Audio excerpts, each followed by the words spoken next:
A McDonnell Douglas DC-9 with 85 passengers and crew glides precariously over the rolling hills of northeastern Georgia. With a cracked windscreen and 2 dead engines, Captain Bill McKenzie is losing precious time to get on the ground. Trees from the forest below begin to fill the windows of the terrified passengers.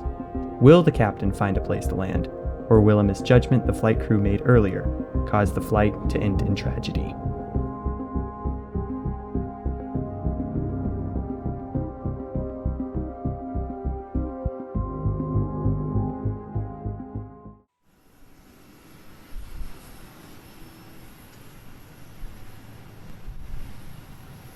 Southern Airways Flight 242 was a domestic flight from Muscle Shoals, Alabama to Hartsfield-Jackson International Airport, Atlanta, Georgia, with a stop in between to Huntsville International Airport. The plane serving the flight today was a 6-year-old McDonnell Douglas DC-9-31 with registration November 1, 33-5 uniform. The captain of today's flight was 43-year-old William Bill McKenzie. He was a very experienced pilot with 19,380 flight hours under his belt, including 3,205 on the DC-9. The first officer was 34-year-old Lyman Keel Jr., whom of which held 3,878 flight hours, including 235 on the DC-9. All 81 passengers and 2 flight attendants could not have been in safer hands that flight. Now, something important to note here is that the weather between Huntsville and Atlanta was very poor, with the squall line of thunderstorms. Pilots do not like flying in thunderstorms because of the threat that the turbulence and the hail has to the airplane. This is important. Eventually, after loading up with all the cargo and passengers, Flight 242 departed Huntsville at 3:54 p.m.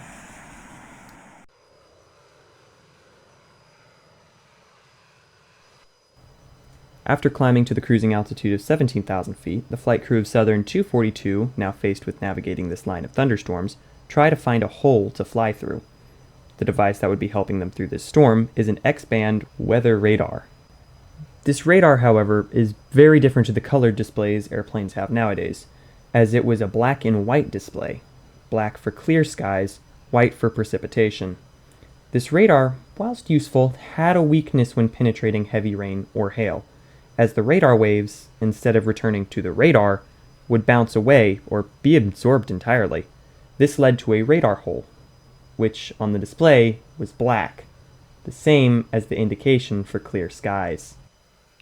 At this point, the captain and first officer are working out how to get through this storm, both fixated on the weather display, which, due to them being in the middle of the storm, is completely white. Looks heavy. Nothing's getting through that. As the two of them watch their radar display, the captain then says, "See that?" followed by the first officer saying, "That's a hole, isn't it?" Both pilots agree to start flying their plane towards this break in the weather. As they get to what's supposed to be clear and smooth air, the plane starts to rock around and heavy rain starts to pound the aircraft. The flight crew quickly realized their mistake and started trying to find a way out of the thunderstorm that they just flew into. Which way do we go? Cross here or go out? I don't know how we get through here, Bill. I know, you're just gonna have to go out. Yeah, right across the band. Just as they thought things couldn't get worse, the pilots started to hear an unmistakable sound. The sound of hail. Just as the hail started to hit the airplane, air traffic control then told 242 to descend to 14,000 feet. Several seconds later, the plane lost all electrical power. The generators and the engines could no longer keep up with the amount of water going into them, and the turbines started to slow down. As the hail continued to beat down on the airplane, the windscreen started to develop spiderweb cracking as it took every hailstone head-on. The first officer moved the throttles forward, speeding up the turbines enough to start the generators again. It had been 36 seconds since they lost electrical power. During the 36 seconds the plane was without a radio, the controller was trying to tell Flight 242 to now level off at 15,000 feet for crossing traffic. After Southern 242 was out of the power outage, and the flight crew were informed of the new command, the pilots realized they had gone below 15,000 feet. Roger, maintain 15,000 if you understand me. Maintain 15,000, Southern 242. We're trying to get up there. Roger.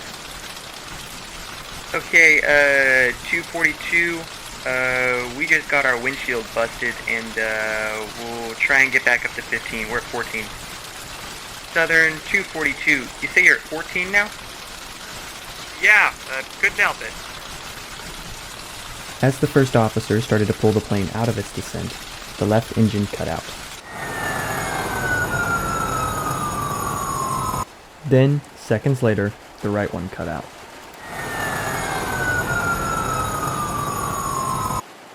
Consider Southern 242.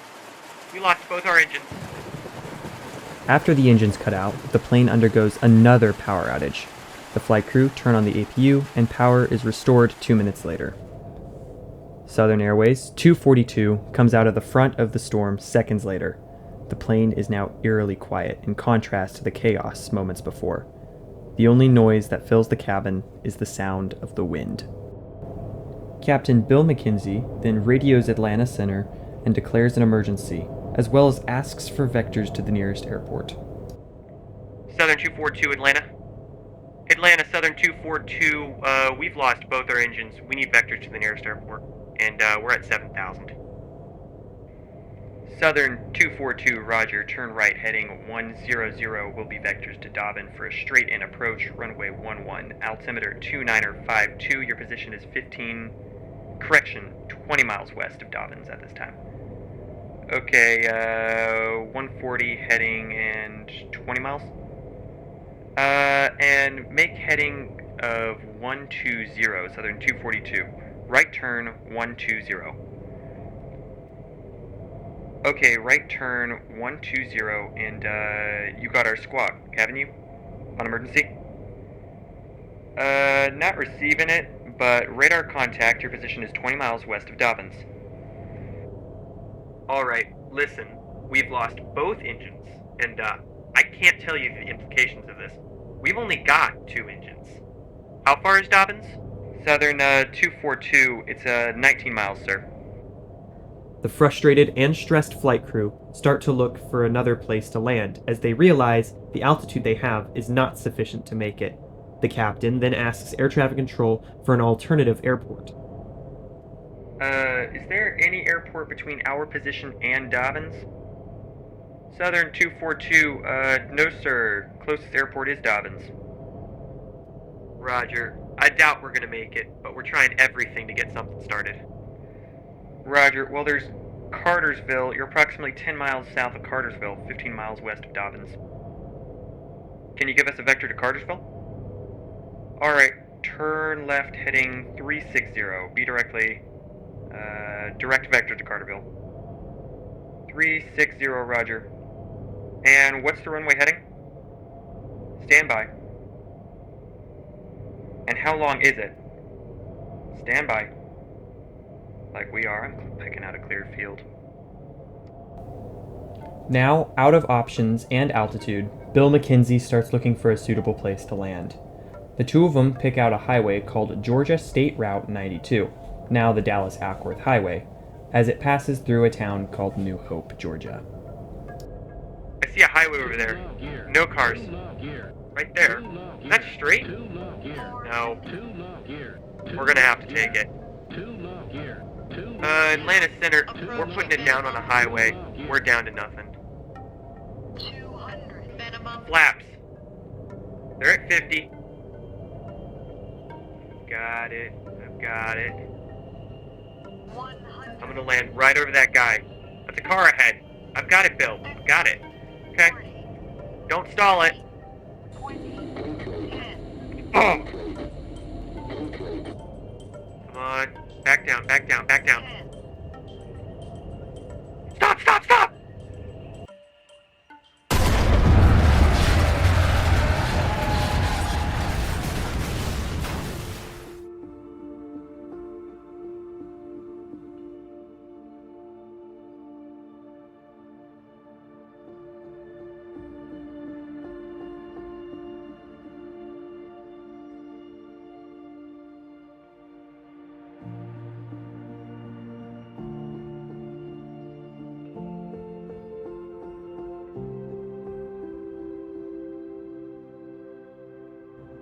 Shortly after touching down, the DC-9's left wing hits a gas pump and explodes, causing the plane to veer left and break apart.